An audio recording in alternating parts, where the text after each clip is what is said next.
Caribbean सागर के बीच एक परिवार अपनी यॉट पर छुट्टियां मना रहा होता है। माँ जूलिया तैरने के लिए पानी में कूद जाती है। आराम करते समय उसे कुछ अजीब महसूस होता है, लेकिन क्योंकि आसपास कुछ दिखाई नहीं देता, वह सोचती है कि शायद उसका भ्रम होगा। कुछ सेकंड बाद वही अजीब एहसास फिर होता है। इस बार भी कुछ नजर नहीं आता, लेकिन अब वह घबरा जाती है और यॉट की तरफ तैरना शुरू करती है। तभी अचानक कोई उसकी टांग खींचने लगता है और वह मदद के लिए जोर जोर से चिल्लाने लगती है। उसकी बेटी कैसी हेडफोन लगाकर म्यूजिक सुन रही होती है, इसलिए उसे कुछ सुनाई नहीं देता। पति टॉम और बेटा बेन मछली पकड़ने में व्यस्त होते हैं। जूलिया पानी के ऊपर टिकने की कोशिश करती है, लेकिन मुंह में पानी जाने की वजह से चिल्लाना मुश्किल हो जाता है। थोड़ी देर बाद टॉम को एहसास होता है कि काफी देर से उसने जूलिया को नहीं देखा। वह यॉट पर उसे ढूंढता है और फिर अपनी पत्नी को खतरे में देख लेता है। वह बच्चों को बुलाता है, यॉट को उस तरफ ले जाता है और पानी में कूद जाता है। जल्दी से जूलिया तक पहुंचकर उसे संभालता है और यॉट की ओर तैरता है। बच्चे दोनों को ऊपर खींच लेते हैं। परिवार जूलिया को संभालता है, लेकिन जूलिया खुद को समझाती है कि शायद लहरों की वजह से ऐसा हुआ होगा। रात को सब मिलकर बेन का जन्मदिन मनाते हैं। कैसी को उसके बॉयफ्रेंड का कॉल आता है, तो वह लैपटॉप लेकर बाहर चली जाती है। वीडियो कॉल में उसका बॉयफ्रेंड दिखाता है कि शहर के ऊपर बड़े बड़े काले बादल छा गए हैं। कॉल ग्लिच होकर फ्रीज हो जाती है।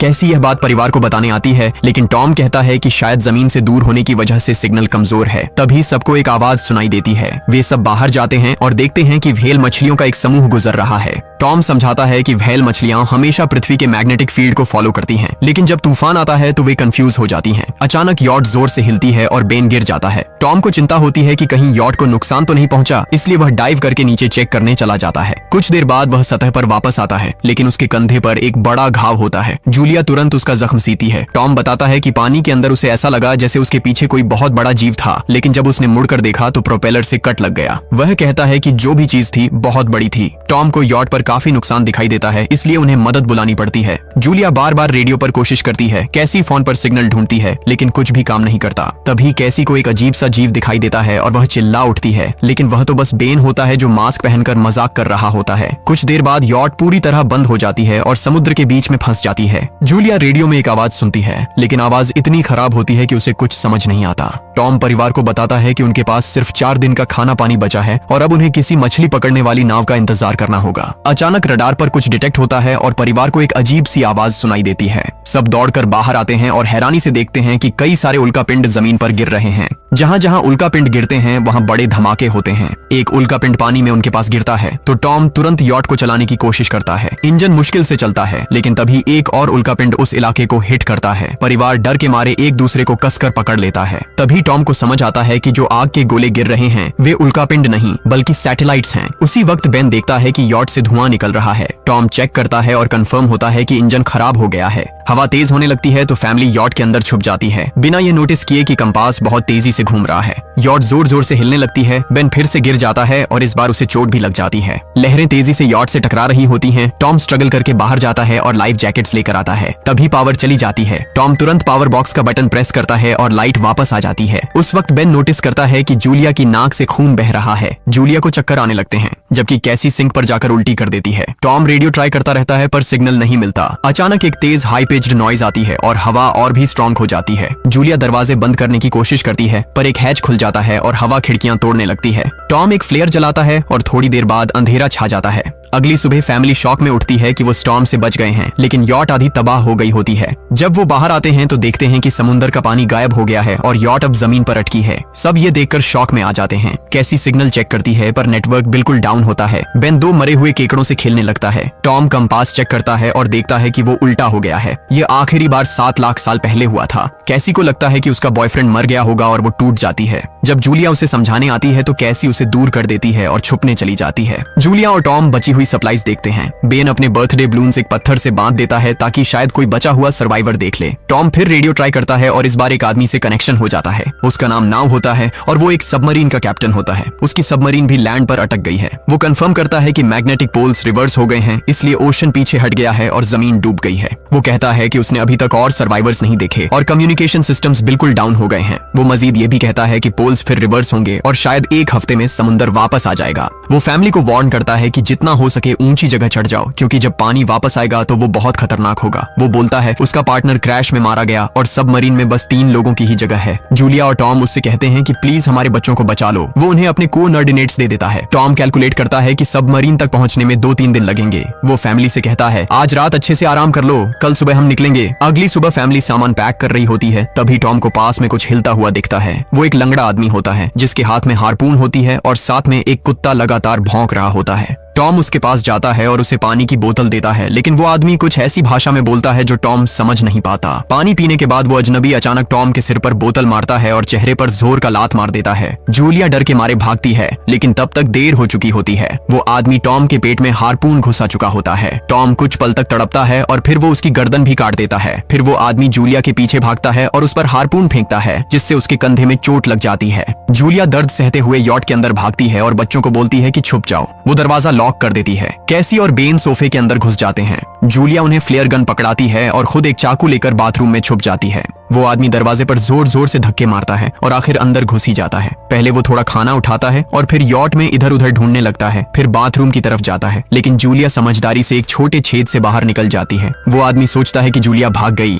लेकिन जैसे ही वो धीरे से निकलने लगती है, उसका कुत्ता उसे देख लेता है और भौंकने लगता है। कुत्ता उस पर झपटता है तो जूलिया चाकू से उसे मार देती है। कुत्ते की चीख सुनकर वो आदमी बाहर आता है और अपने कुत्ते की लाश देखकर आग बबूला हो जाता है। इस बीच जूलिया यॉट के दूसरे साइड से अंदर जाने की कोशिश करती है। वो ऊपर चढ़कर टूटी हुई खिड़की से अंदर घुसने लगती है, लेकिन वो आदमी पहले ही वहां पहुंच जाता है। वो उसे पकड़कर जोर से मुक्का मारता है, जिससे वो नीचे गिर जाती है। जूलिया फर्नीचर पकड़कर बचने की कोशिश करती है, लेकिन वो आदमी उसे लात मारकर दूर फेंक देता है। फिर वो उसकी कलाई पर पैर रख देता है ताकि वो चाकू छोड़ दे, और फिर उसके बाल पकड़कर उसका चेहरा जमीन पर दे मारता है और सोफे पर फेंककर उसका गला दबाने लगता है। बच्चे ये सब कुछ देख रहे होते हैं। कैसी बाहर निकलकर फ्लेयर गन चलाती है जो सीधा उस आदमी को लगती है। वो जल उठता है और यॉट में आग फैलने लगती है। बच्चे तुरंत भाग जाते हैं, लेकिन जूलिया वापस आती है। वो उसे एक किक मारकर गिराती है, मैप और बैग उठाती है और वहां से भाग जाती है। बेन और कैसी अपने पापा के पास जाकर रोने लगते हैं। जूलिया भी उनके साथ बैठ जाती है और तीनों मिलकर आंसुओं के साथ टॉम को आखिरी अलविदा कहते हैं। तभी वो डरावना आदमी फिर यॉट से बाहर निकल आता है तो फैमिली फिर से भागने लगती है। कुछ ही देर में यॉट एक बड़े धमाके के साथ उड़ जाती है।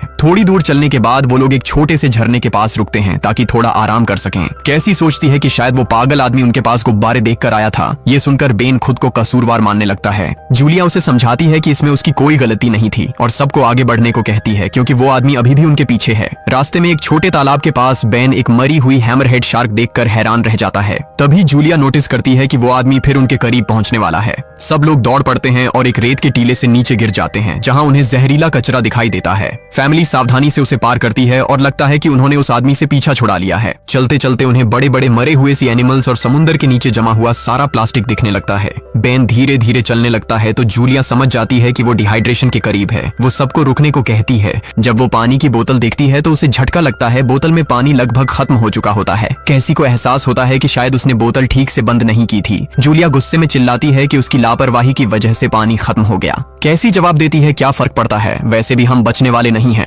दोनों के बीच लंबी बहस होती है, फिर भी फैमिली आगे चलती रहती है। कुछ देर बाद उन्हें एक क्रैश हुआ प्लेन मिलता है। अंदर कुछ हिलता डुलता देख सब डर जाते हैं, लेकिन वो सिर्फ कुछ पक्षी होते हैं। फैमिली तय करती है कि रात यहीं प्लेन के अंदर गुजारेंगे। वो थोड़ा सा स्नैक शेयर करते हैं और जूलिया को टॉम की जैकेट में एक फैमिली फोटो मिलती है, जिसे देखकर उसका दिल टूट जाता है। कैसी पूछती है, मॉम आप और डैड की लव स्टोरी क्या थी? जूलिया मुस्कुराकर बताती है, टॉम हॉस्पिटल में मेरा पेशेंट था। फिर एक दिन उसने फूल और एक प्यारी सी कविता देकर अपना प्यार जताया था। रात के बीच में कैसी प्लेन से बाहर जाती है। तभी वो डरावना आदमी उसे पीछे से पकड़ने की कोशिश करता है, लेकिन जूलिया अचानक पीछे से उस पर टूट पड़ती है और बार बार चाकू से वार करके उसे मार देती है। कैसी अपनी माँ को गले लगाकर शांत करती है। अगली सुबह उस आदमी की लाश पर कीड़े गुंड पड़े होते हैं।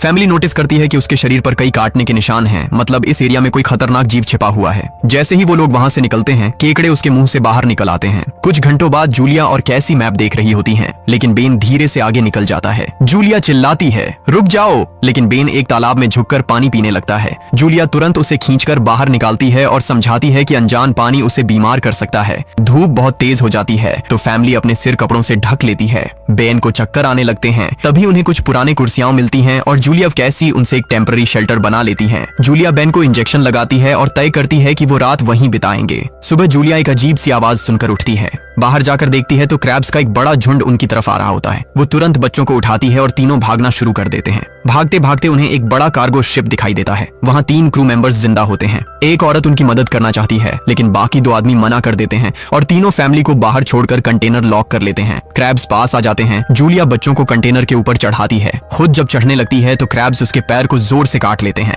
बच्चे उसे खींचकर ऊपर चढ़ाते हैं, नहीं तो वो नीचे गिर जाती। कंटेनर के एक छेद से आधे क्रैब्स अंदर घुस जाते हैं। क्रू मेंबर्स फायरिंग शुरू करते हैं, लेकिन क्रैब्स उन पर हावी हो जाते हैं और दोनों को मार डालते हैं। आखिरी आदमी छत के होल तक पहुंचता है, लेकिन क्रैब्स उसे भी नीचे खींच लेते हैं और वो भी मर जाता है। जूलिया अपने जख्म पर पट्टी बांधती है और बेहोश हो जाती है। कुछ देर बाद जब वो उठती है तो खुद को रेत के तूफान के बीच अकेली पाती है। वो घबराकर बच्चों को ढूंढने लगती है। एक मरी हुई औरत का हथियार उठाती है और जोर जोर से चिल्लाती है। कैसी उसकी आवाज सुनकर लौट आती है और बताती है कि वो और बेन मदद ढूंढने गए थे, लेकिन कोई नहीं मिला। फिर दोनों बेन से मिलते हैं, जिसे एक खुला कंटेनर मिलता है जहां वो तूफान खत्म होने तक रुक सकते हैं। जूलिया टॉम का लाइटर निकालती है और अपने जख्म को जलाकर बंद करती है, जो बेहद दर्दनाक होता है। तूफान थमने के बाद उन्हें एक और कंटेनर मिलता है जिसमें बहुत सारी पानी की बोतलें होती हैं। बॉडीज चेक करते वक्त उन्हें एक रेडियो और एक गन भी मिलती है। जूलिया नाव से संपर्क करती है और बताती है कि मैप खो गया है। इस पर नाव बताता है कि उन पर आर्थ्रोपॉड्स ने हमला किया था, वो अब इसके जीव हैं, जो ऑक्सीजन की वजह से पूरी तरह पागल हो चुके हैं। अब नाव फैमिली को जल्दी करने को बोलता है, क्योंकि उसके इंस्ट्रूमेंट्स ने कैलकुलेट किया है कि समुद्र उम्मीद से ज्यादा जल्दी वापस आएगा और उनके पास सिर्फ कुछ घंटे बचे हैं। वो एक फ्लेयर शूट करता है और फैमिली उस दिशा में चलना शुरू करती है। लंबी वॉक के बाद फैमिली को एक टूटा हुआ टॉयलेट मिलता है जिसमें बेन पेशाब करता है। अब वो लोग आखिरकार सबमरीन को पास ही देख लेते हैं, लेकिन वहां पहुंचने के लिए उन्हें एक बड़ा चट्टानी रास्ता पार करना होगा। जैसे ही वो रास्ते से गुजरते हैं, दीवारें हिलने लगती हैं और पत्थर गिरने लगते हैं, जिससे एक भयानक रॉक स्लाइड हो जाता है। जूलिया तुरंत अपने बच्चों को साइड में धक्का देती है और खुद भी पीछे हट जाती है ताकि कुचली न जाए। अब एक पत्थर की दीवार उनके बीच आ गई है।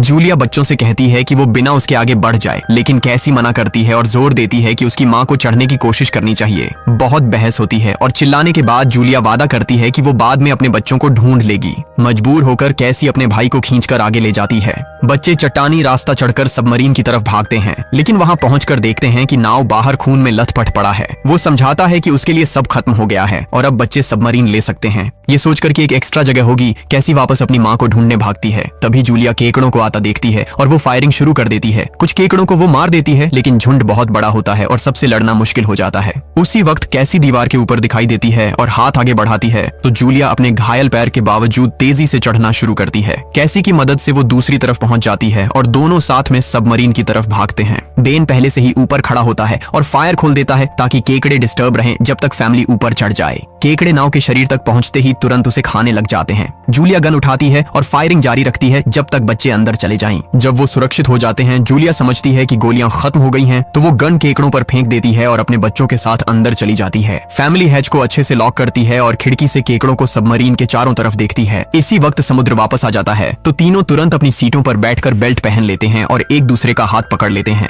तेज लहरें सबमरीन को जोर जोर से इधर उधर फेंकना शुरू कर देती हैं, जिससे जूलिया को पूरी जर्नी के विजन दिखने लगते हैं और कैसी उल्टी कर देती है। जल्दी ही वो हाई पिच आवाज वापस आती है और फैमिली बेहोश हो जाती है। कुछ देर बाद जूलिया और बच्चे होश में आते हैं और खुद को जिंदा देखकर खुश होते हैं। वो हैच अनलॉक करके बाहर निकलते हैं और देखते हैं कि लहरों ने सबमरीन को एक तबाह शहर में गिरा दिया है। यानी अब जिंदा रहने और नया जीवन शुरू करने की उम्मीद है। और यहीं पर फिल्म खत्म होती है। चैनल को सब्सक्राइब करना न भूलें और बेल आइकन जरूर दबाएं ताकि